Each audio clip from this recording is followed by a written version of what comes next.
Okay, my names are Jean Simwinga. I'm a livestock farmer majoring in pig farming. Um, this farm started 5 years ago, but we were keeping chickens first. As you can see, the pig behind us looks like a chicken run. We used to keep chickens, but then we didn't find it favorable for us, so we switched to keeping pigs about 2.5 years ago.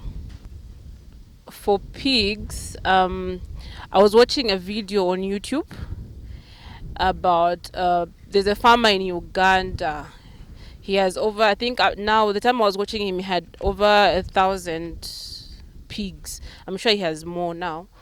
Um, he explained pig farming to a point where I was encouraged to start, because how he started was quite small. He didn't have like these concrete buildings.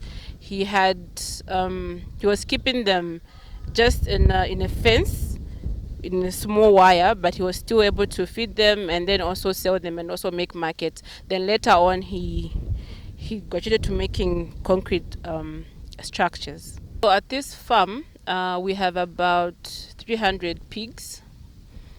We have different breeds. We have landrace, large white. We have durocs. We have spotted pigs, and then we also have the Cambrook, the crosses. But most of the breeds here are crosses. They're not pure breeds. It's hard to find pure breeds in Zambia, so most of them are crosses. Yeah. So we have about 3 pens. We have the maternity, the fattening bay, and the other maternity. So for pigs are fed in different ways. Then they don't eat the same feed. So for piglets, we start giving them crib feed at after 5 days after birth, to introduce them gradually to winter feed. Then after they move from the crib feed, when we wean them, we give them winner. So in the winner, you have your usual maize meal, soya, and the premixes, the vitamins to help them with the growth, and fish meal for protein. And then from there, then they go to grower feed. Because as the pigs grow, even the content of the feed that they need is different from when they are winners or when they are born.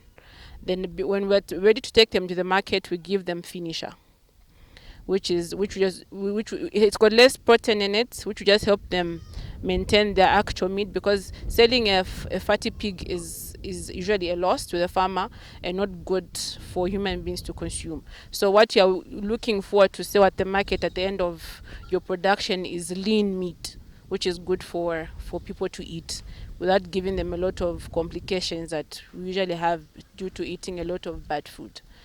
And then for the breeding stock, we maintain them on sour and boa, which is just to maintain their body weight and also just to help them with just their body weight mostly, because we can't give them any other feed, because they're in production. They can't get too fat, they can't get too thin. You want them to be at a certain weight.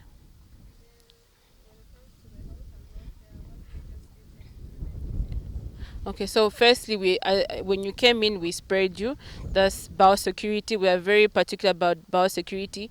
Even if I came at the farm yesterday and I'm back today, they still have to spray my legs, and just to make sure that I don't bring in diseases. And also, we have a resident vet who comes in every once a week to just check on the health of the pigs. And yeah, basically that's it. And then for medication, we have in-house medication, just like first aid. We have the mega pens. We have Spectogard for diarrhea, just in case the piglets have got diarrhea. Those are like first aid that you can give them before the resident vet can say she can give us medicine to give them. Yeah. So usually around this area there are small scale farmers. So what we do, we pack them in sacks. There are some, I think they were given away. They pack them in sacks. We and then we give it to them when it's too much. So, but then the plan for this farm is to make a biodigester. We've already started constructing it, that pit there.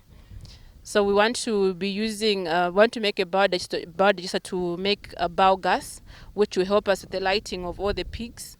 And then later in future, when our population of pigs has grown, we want to power about, I think, 5 houses in this radius. Uh, yeah, 5 houses. You can power 5 houses using the biodigester. Yeah, so that's the plan that we have in the near future. I have specific markets. I sell to the meat processors. Usually it's just the prices because they're not determined by me. They're determined by the buyer. What I've discovered is I'm using the Chinese concept, mass production. I do. When people buy pigs from me, when they start doing, they want to start keeping pigs. When they buy from me, I give them free consultation, and I also help them with other people that have been in farming business. I bring them. There's a group that I'm in, so I bring them as well, so that they also get mentorship from those people that have been doing it for over 30 years and more. So we create we offer jobs here. That's the main thing that we offer. And then also I have a program with the clinic. I usually help with women's pads. I donate for them as a part of just giving out to the community. This community is an SDA community, and for them to allow me to actually farm here is like a privilege. So I do the donations usually, but anonymous though. So the vision is to get to 10,000 pigs, and then also I want to have not a butchery, because most people say no, you need to have a butchery. I want to have a food market, like yeah, a food market kind of setup where people buy their meat, they buy from there, they buy different foods from me. And then also, like I was saying, with the biodigester, I am hoping, because with the research I've been doing, if we have 500 sows at this farm, we can power 62 houses. This place has got no zesco at all. It's dark when you get here. So if we can get to a 500 sows constantly here, we can use the biodigester, buy the biogas generator, and power 62 houses. That's a plan for this farm. Yeah, it's beyond just keeping pigs for us. It's also taking care of the people around us. I am a civil servant. I am a civil servant who went on unpaid leave about 2 years ago to concentrate on the farm because we had different people running it, but it wasn't taking off. The largest number of pigs that we had introduced in the first year, at the end of the year, we bought 4. At the end of the year, we had 20. It didn't mix, it didn't add up. So when I took over 2 years ago, I've sold a lot of pigs. I had, like last year, I had 400. Yeah, so that's my background. But I'm a civil servant. A month I sell 50. Yeah. So I recently sold. So this is the next bunch that I'm growing. This next bunch is 66. And then there are winners that you've seen at the back. So when these go, I bring in those.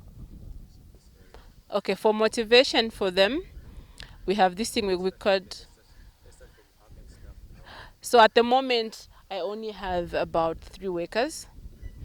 Then for motivation, we have what we call Bread Thursday. So every Thursday, they choose what they want to eat. Then I send it to them. And then also I have introduced a loan system for them. If they want to buy a TV, they want to buy a bed, we agree on the terms, because it doesn't make sense. You're working for 5 years, you want to go back with your clothes. So I tell them, in your salary, we can split it. We can say, okay, I'll buy for you, and then you can start paying me back as a loan. Okay. I think from the background of keeping chickens, I discovered that when we started pig farming, when we took it serious, it was more profitable than keeping broilers, because broilers usually, okay, they are short term, but as compared to pigs, the profit is very huge on the pig side. And then also with the pigs, they're not too hard to keep if you are paying attention to your biosecurity. and how you're feeding them. You just don't give them cabbage tomorrow you give. So pig farming is not for the old. It's not a retirement plan. The sooner you start, by the time you are retiring, you would have had a lot of assets. You'll be relaxing. Not when you're sikisi. You start when you want to start keeping pigs. Um, Basically, yeah, I think more if more of the youths can join farming or whatever farming they can do, whether it's pig farming or crop farming. I think this economy would also improve because you have more active people contributing to the economy. So here I use there's an app I got. It's called Pig Axe. It tells me when my feed is about to finish. I have there's like more of a reader in there. It tells me when my feed is about to finish, and then also it helps me with just stock taking and also how much income I'm making. It's a free app.